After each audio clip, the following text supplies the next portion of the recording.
How to increase touchscreen sensitivity on Android. Hello everyone, welcome to this channel. I'm Emily and I'm here to help you out today. So without any delay, let's get started. So first of all, launch the settings application on your device, and after that scroll down and tap on additional settings over here.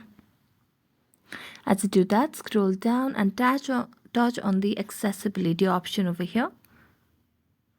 Then here you can see the option of general, vision, hearing and physical. So tap on physical and scroll down and tap on the keyboard, mouse and trackpad at the bottom of the screen. So here you can see the option of pointer speed. So tap on it and here you can increase the speed over here. So as you increase the speed, it means you are increasing the touchscreen sensitivity on Android.